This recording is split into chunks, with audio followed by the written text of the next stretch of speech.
Assets generate income for you, while liabilities drain your finance. The more assets you own that generate income, the wealthier you become. This is basic principle of wealth accumulation. With that in mind, here are 5 assets that are helping the wealthy become even wealthier. Starting with number 1, cash. Having cash in a bank deposit earns you interest, which is pretty straightforward. However, the downside is that the interest rates offered by banks today don't even keep pace with inflation. Despite this, cash remains a priority. For example, Apple has over $150 billion in cash reserves, which provides them with liquidity. So why do wealthy individuals still keep a significant portion of their wealth in cash reserves? There are 2 main reasons. First reason is that the cash allows them to seize any opportunity that arises. This one is self-explanatory. Imagine having the deal of a lifetime in front of you, but not having the funds to take advantage of it. That would be unfortunate, and this is one of the primary reasons why the rich hold on to cash. Now the second reason is that they can achieve higher returns through direct cash transactions. Not only do sellers often offer better prices for cash payments, but you can also lend money at a higher interest rates, and this practice is known as a peer-to-peer lending. If you have limited income and are willing to take the risk, there are numerous platforms available that offer peer-to-peer lending. Essentially, you lend your money to others and they repay you with interest. While banks typically offer less than 3% on your deposit, peer-to-peer lending can yield returns ranging from 7 to as high as 15 or 20%. However, remember, if something seems too good to be true, it likely is. It's important to maintain a rational mindset when investing. Now our number 2 will be real estate. This is a major asset category that I am personally fond of. There are 2 primary reasons why real estate is so appealing. First one is of course rental income. Owning rental properties generates steady income every month with relatively low effort. By leveraging current technology, you can opt for short-term rentals over traditional ones, which can result in higher returns. However, keep in mind that short-term rentals require more active management. And our second reason is property appreciation. As the population continues to grow, the demand for housing increases, driving the prices upward. This trend is expected to persist, making real estate one of the best investment options available. In terms of real estate, there are several types to consider. Our type number 1 will be well-known residential buildings. People live in these properties and pay you rent. Type number 2 will be office buildings. Businesses use these spaces for work, providing rental income. Type number 3 will be commercial buildings. Retailers and service providers use these spaces to operate and pay rent. And type number 4 will be land. This can be developed, farmed or held for appreciation over time. It's crucial to understand that the home you live in is not an asset but a liability. It costs you money to maintain and does not generate income. And with this being said, let's jump to our asset number 3, which is bonds. When government or businesses need to raise funds, they often issue bonds,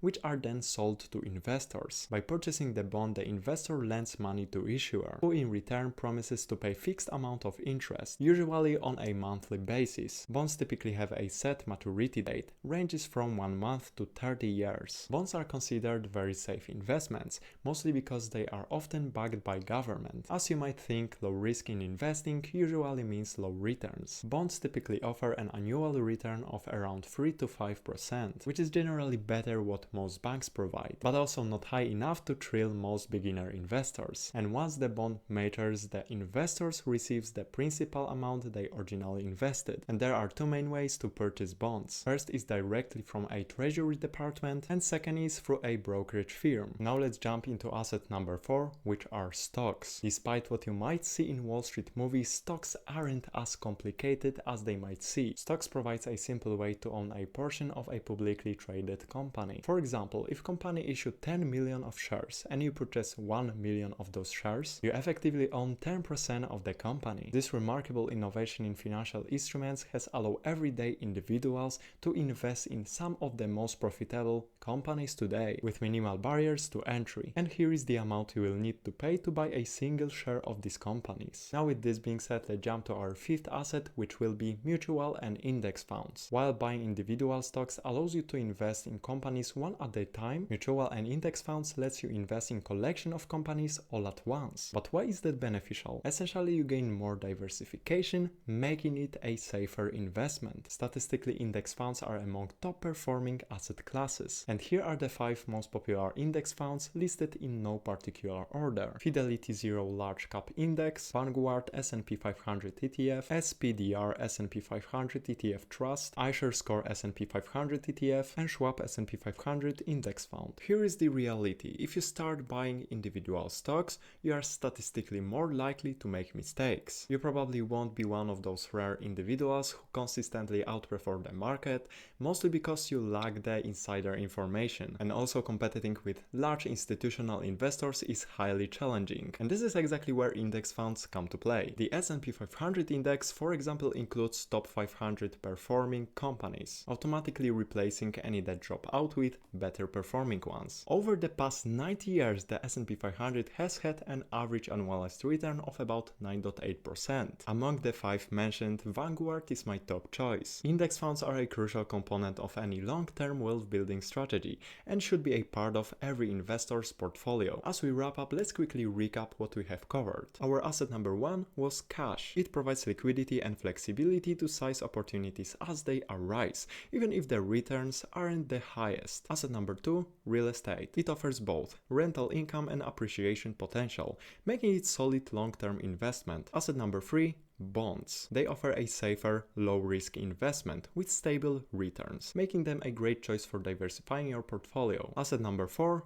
stocks. They let you own a place of some of the world's most successful companies, and they can offer significant returns. And asset number 5, mutual and index funds. They provide diversification and are an excellent way to invest in broad range of companies, making them a key component of any long-term investment strategy. Each of these assets has its own benefits and risk, so it's important to consider your financial goals and risk tolerance when building your portfolio. And remember, the key to building wealth is not about choosing the right asset, but about being consistent and patient in your investment journey. So if you found this video helpful, make sure to give it a thumbs up and subscribe for more content like this. And feel free to leave a comment with your thoughts or questions, and I will make sure to get back to you. Now, thank you for watching, and I will see you in my next video.